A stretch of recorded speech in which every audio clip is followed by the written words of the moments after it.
Greetings, friends. Reform Stoic here with an informative video for you. So I am going to be going over my take on American politics. So let's get started. I'll start with a quote. "A nation divided amongst itself cannot stand." Here's what I found. Yeah, it was Lincoln. Okay, it was Lincoln. Anyway, this country is incredibly divided with politics. Like, things should not be this way, okay? In universities, there are witch hunts for Trump supporters or Republicans in general, conservatives in general. The high test youthful male scene at this point, the story has been more or less the alt-right. But if you hang out on 4chan, like somebody I know does, like my little buddy does, I don't necessarily hang out there because that's a toxic place to be. But if you hang out on 4chan, you'll know that like the story of like guys who can bench press their body weight or higher since 2016 has basically been taking part in the alt-right, or you're at least some sort of a moderate conservative. But let's not get unorganized here. Things are completely divided in this country to where this nation, divided amongst itself, cannot stand. These things are just, it's not okay that it's like this, okay? People are losing their family and their friends and their jobs over their political opinions. Now, we can probably agree around these parts. It's more common for it to affect you if you have right-wing opinions. But there are conservative places to live, and you could theoretically you could theoretically lose your job or friends or family for having liberal opinions as well, or far left opinions, because just a little bit of common knowledge these days, the far left has kind of diverted from classical liberalism. A lot of people will say things like, actually, Trump and a lot of modern right-wing Republicans are like classical liberals, and the left is more like socialists or communists at this point, which is not the same thing as classical liberalism. Now, I would say at this point that you don't necessarily need to be corrected when you call the left liberals, because I am not a classical liberal, and I don't think that it's a good thing that Republicans are like classical liberals. Ultimately, the conservatism of the right is just trying to keep us where we are now in this country. It's trying to keep the left from progressing any further.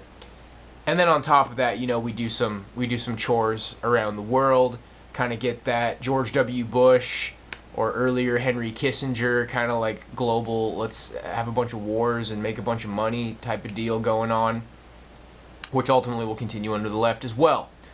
So I want to stay within my plan here because I'm already getting carried away. In terms of the country being divided, the next step was for me to say that it is not worth it. The repercussions of taking a side in the modern right-wing, left-wing dialectic, it's not worth it. Just a little pep talk for career-wise, like, you should be able to make money and function regardless of what kind of politicians are in office. Now, I'm not going to tell you that, like, you definitely shouldn't vote, you know, go ahead, but if you wanted to impress me, if you wanted to live in a way that I think is classy, you spend very little time learning about local politicians and politicians in general. You know about the parties, you know about the Democrat Party and the Republican Party, and you choose your candidates and you vote, and you don't bring up politics in small talk, okay? What's going on in my personal life right now is there's some family here, and I'm not necessarily mad because they're bringing up left-wing politics in small talk. I'm mad because they're bringing up talking points of politics at all. in small talk, okay? The kind of things that I want to talk about are outside of the dialectic.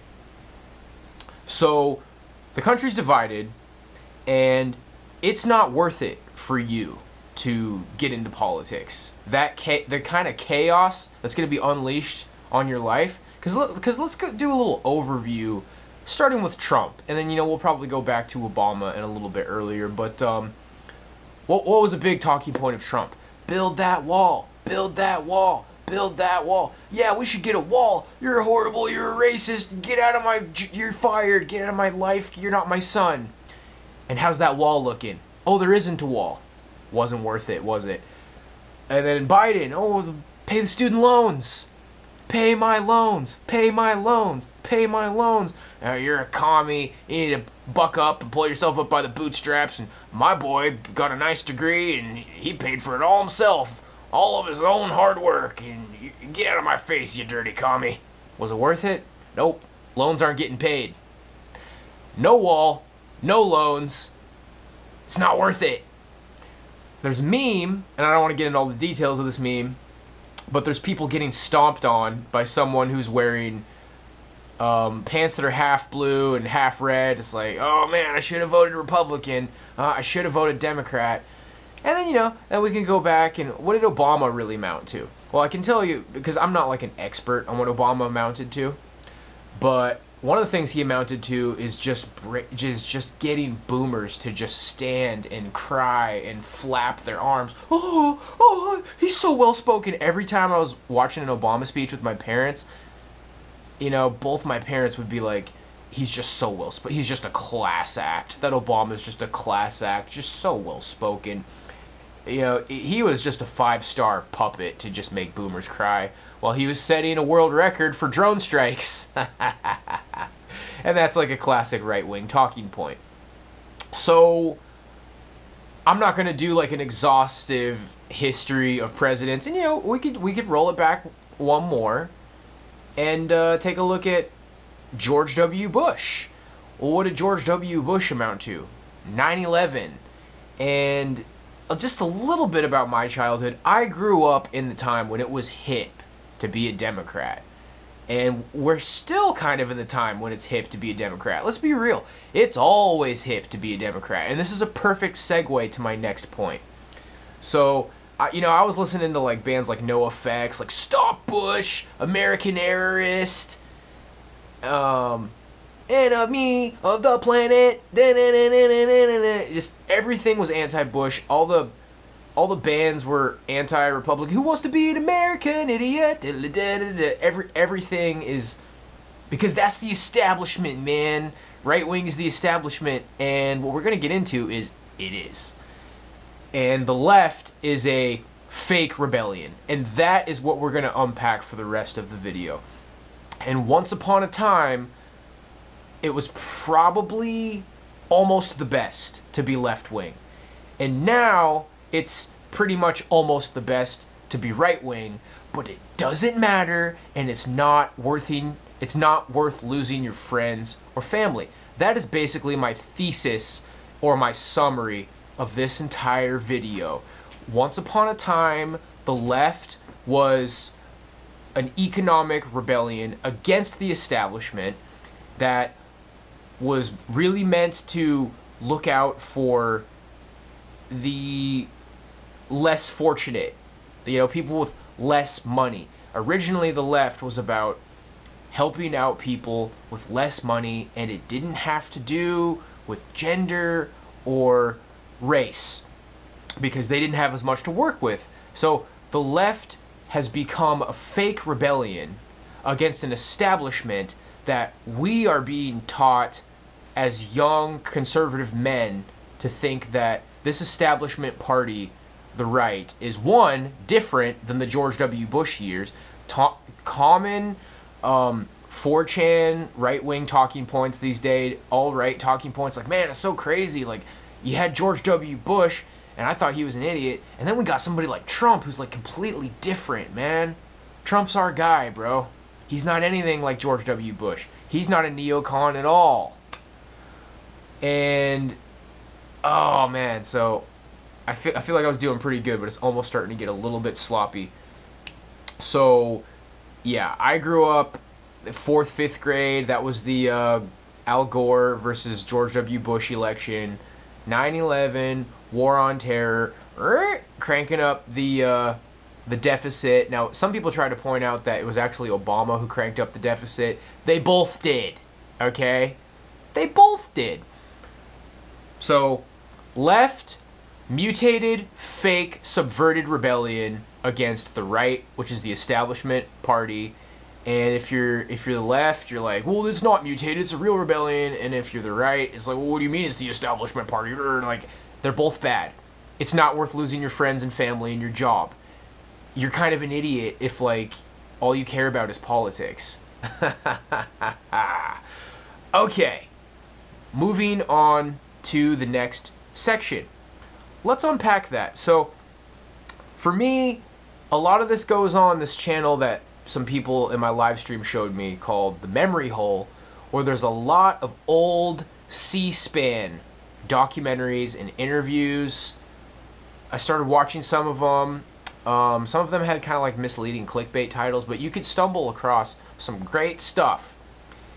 And for my example here, there was one where they were talking about the Bilderberg Group, the Trilateral Commission, and the Council on Foreign Relations. Now, this is real deal, big dog establishment. If you study Anthony C. Sutton, his trilogy on Wall Street, his books on Skull and Bone Society, this is the kind of stuff that I recommend you look into here. Real deal establishment red pills, and this is some C-SPAN like roundtable interview type of thing from the 70s. And these guys got their like turtleneck sweaters and their big, thick rimmed glasses, and they are Democrats. These people were Democrats.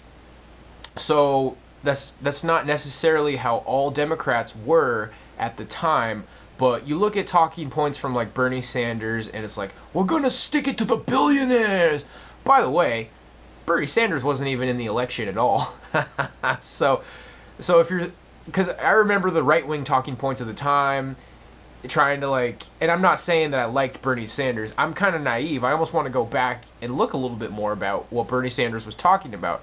I remember that Black Lives Matter had essentially like hijacked one of his rallies, and he was trying to be nice, but he ultimately just kind of froze up and was like, wow, okay, I don't really think I wanted these hoodlums to occupy my rally.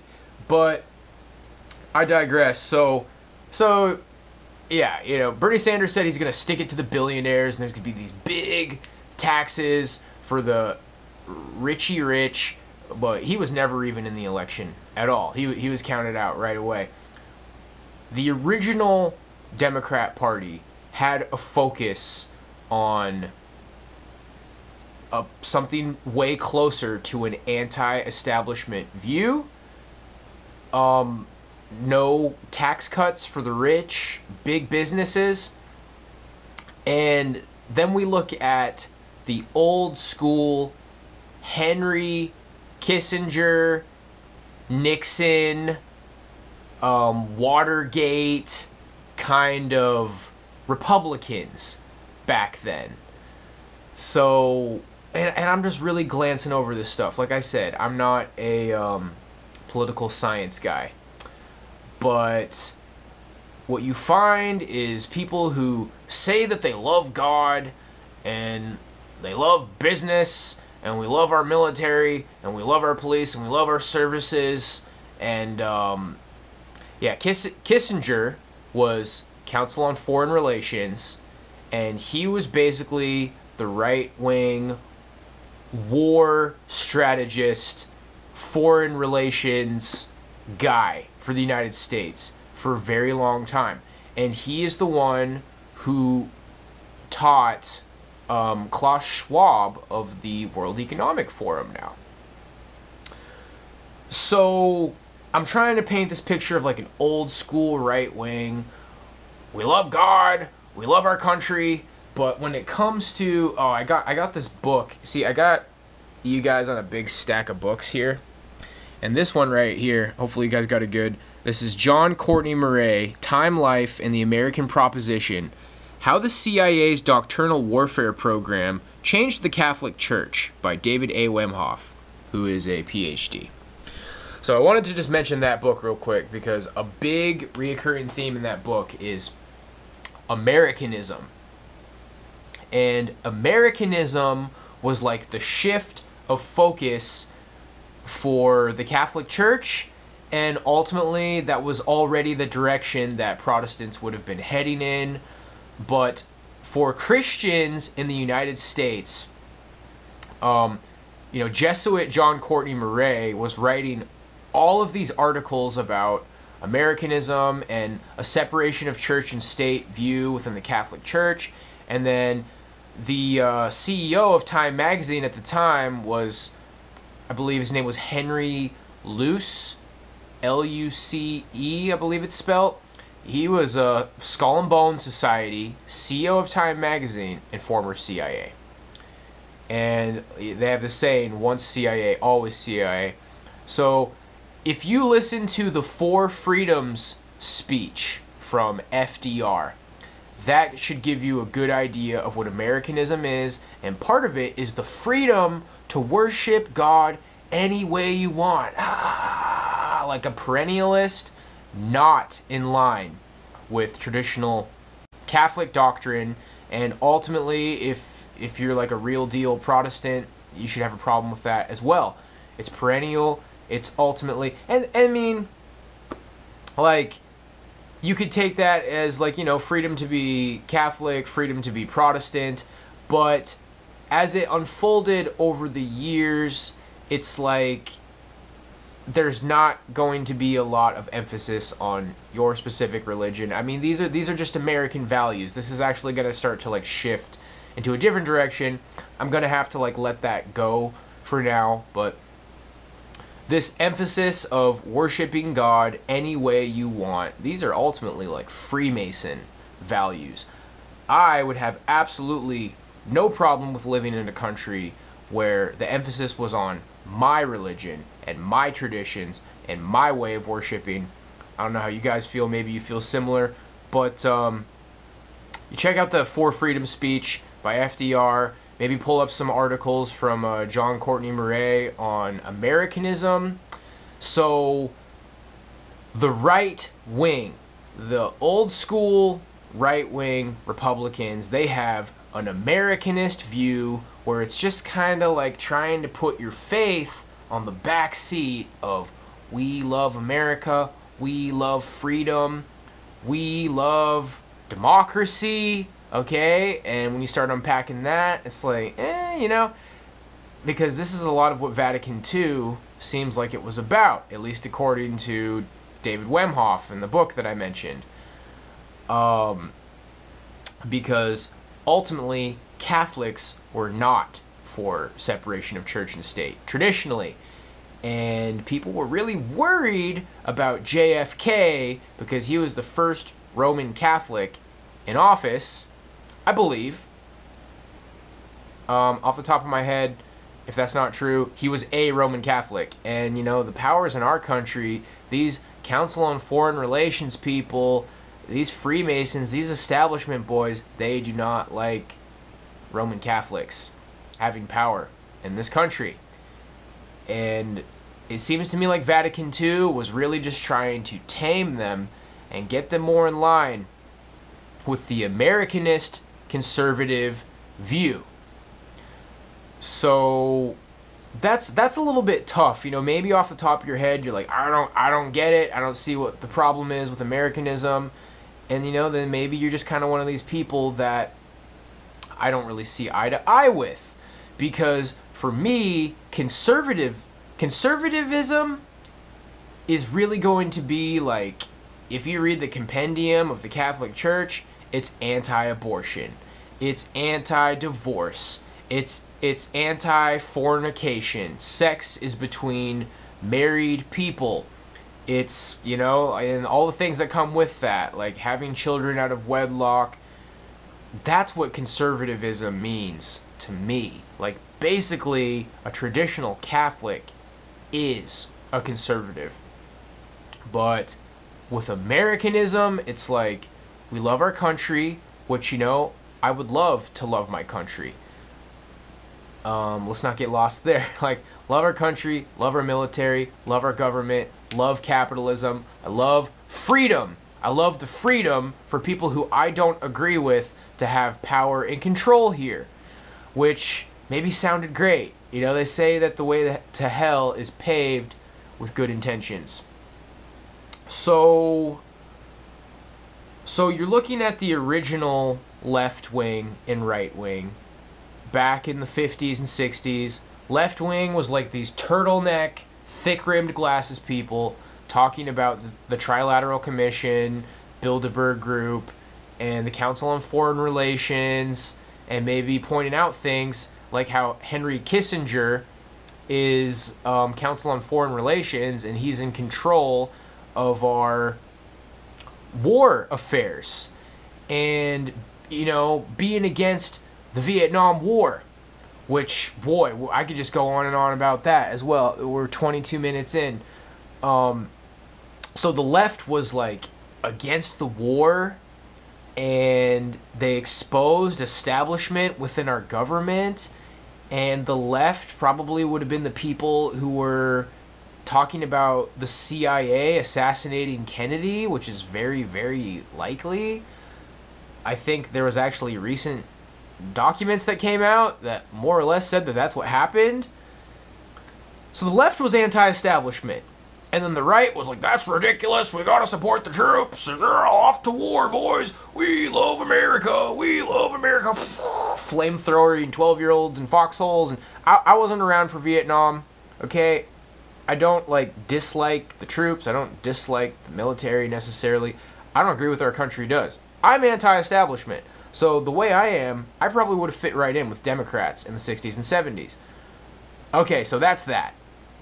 So now, this is the final chapter of this video. I think it was a little sloppy, but if you're willing to pay a little attention here, this is pretty much not that much longer than my average videos. It's all here. Now we get to where we are now. What has changed? Well, first of all, a lot of people are starting to point out that it probably started with Occupy Wall Street. These college kids, these educated college people said, hey, Wall Street and the Fed are manipulating currency, and they're stealing our future, and they're milking this country dry, and man, these big wig Wall Street millionaires and billionaires, they don't care about us, and they're flushing the economy down the toilet. And whoa there, buddy, that's actually what's happening. We can't have a bunch of college students rioting or protesting on Wall Street speaking the truth. That is bad news.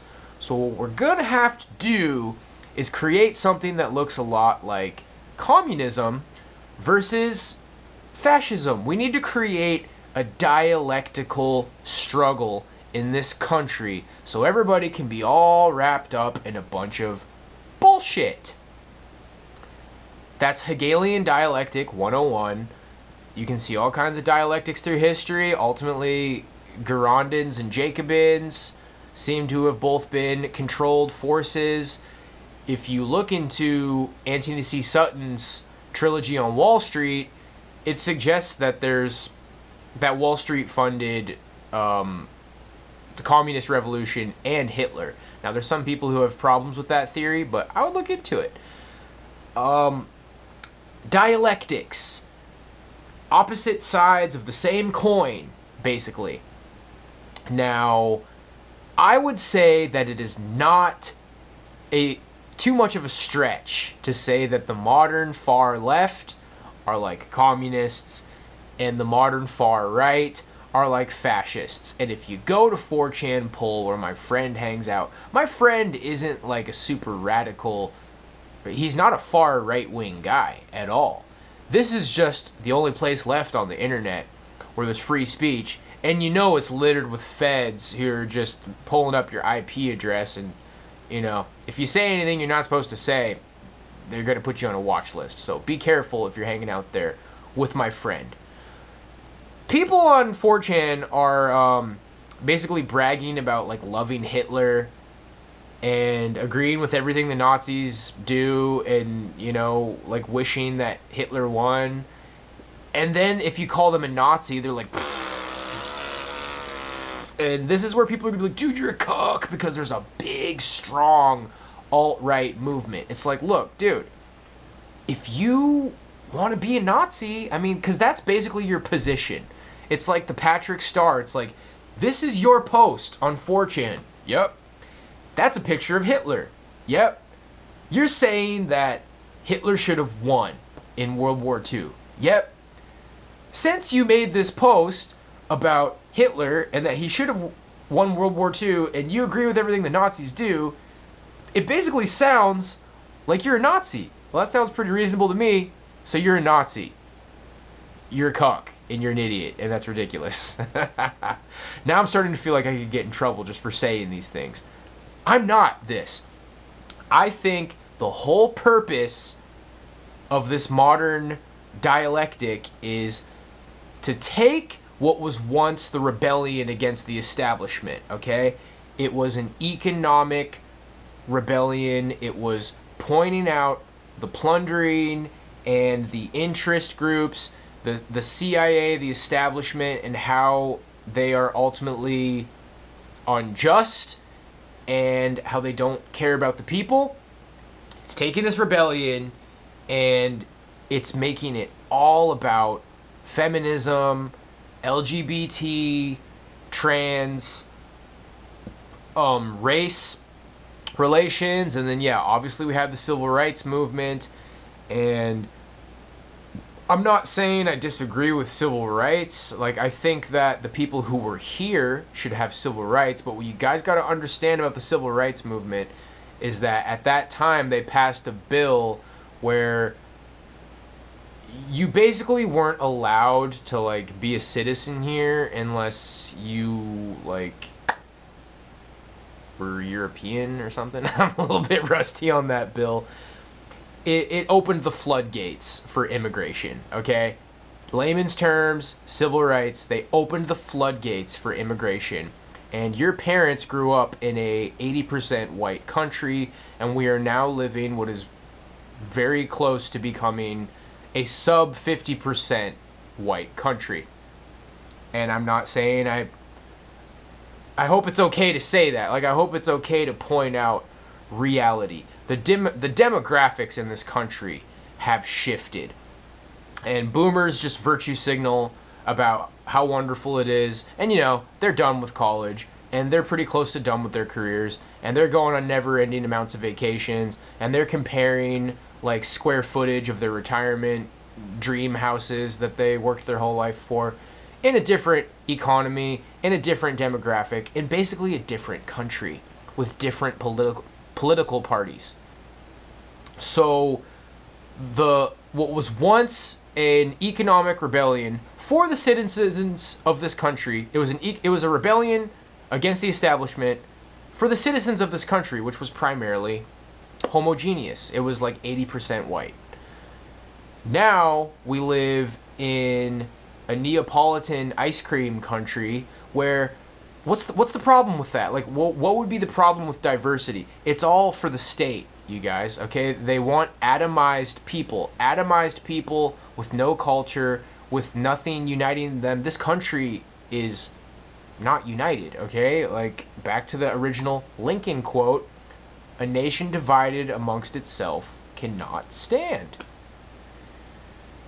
And that's what we have. Like, things are not okay in this country at this point. Like, you could lose your job for your political view. You could get assaulted by a mob of people for your political view.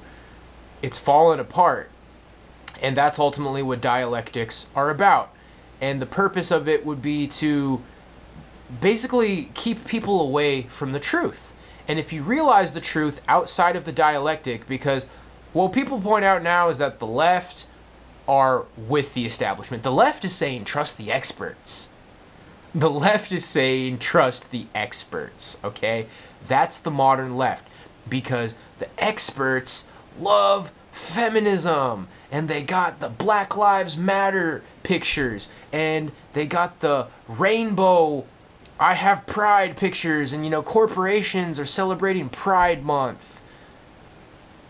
That's why they trust the experts, because they've been bought off. They took the rebellion of the left against the establishment, and oh, they're still rebelling against the establishment, but now it's this ultimately like minority of people minus women, which is half of the population, which is honestly the most problematic, you guys. Feminism is number one issue, and if we were trying to like relate and unite with men of other races, it's like, hey, my black brothers, like, how's things going, like, with women for you? If you ask me, that's the number one issue, is feminism, because that's half of the country. Women are half of the population. But it's a mutated, subverted rebellion that is ultimately not about, like, who used to be the voters in this country, which was just men in a country that was homogeneous. So you have a subverted rebellion, and then this is really where I'm going to end things, is at the alt-right. What happened in 2016? All of these men got pushed into a pro-establishment position. Trump is not a cowboy. He's not a rock star. He's an establishment billionaire. He took the former president of Abraxas Corp, which is the shadow CIA, chock full of former CIA people. They invented Trapwire, which is some loony Minority Report tier thing where they're like gonna stop terrorism before it happens, whatever that means. All I know about Trapwire is it amounts to a lot of cameras and a lot of surveillance that was used with fusion centers. Okay, Trump took the president of Abraxas Corp and he made him his national security advisor. And by the way, Trapwire was part of what was exposed with WikiLeaks, and they tried to kill him, bro. The CIA tried to kill Julian Assange. So all of these like aliens people coming out now who have this top secret clearance and they're speaking out against aliens, you know, you can tell that they're full of crap because they're just sipping coffee and eating donuts and selling books and going on tour. And when you're a real whistleblower, the CIA tries to kill you. Okay? So yeah, they're not real whistleblowers. Anyway, the alt-right was all about making it cool to be pro-establishment. We love our cops, we love our military, and then the modern left is like insufferable, and they take these positions like disarm the police, or, you know, like disband the police, shut down the police, and it's all designed for the reactionary right to be like, that's nonsense, we love our cops, everybody loves cops. And the real reason like men all got filtered into this movement is because feminists are insane, is because, you know, like, Black Lives Matter is unbearable, feminism is unbearable, it's a reaction, it's the reactionary right, and your reaction is to get pushed into a pro-establishment honeypot where, if you're a member of like the Proud Boys, that's documented that the leader is a federal informant, okay? Proud Boys is run by federal informants. Nick Fuentes' America First is run by federal informants. You get pushed into a honeypot where they monitor everything you say. They try to push you towards anti-Semitic views, and they put you on a watch list as soon as you embrace them. It's already been exposed that all kinds of feds were behind the whole Capitol deal where they were like going in the Capitol building. It's just a great big honeypot, and their goal for you is for you to be a bootlicker and to cheer on some super based, it's gonna be so based, dude, we're gonna give the government 100% power, and we're gonna have a dictator, we're gonna have based God Emperor Trump, and dude, it's gonna be so based.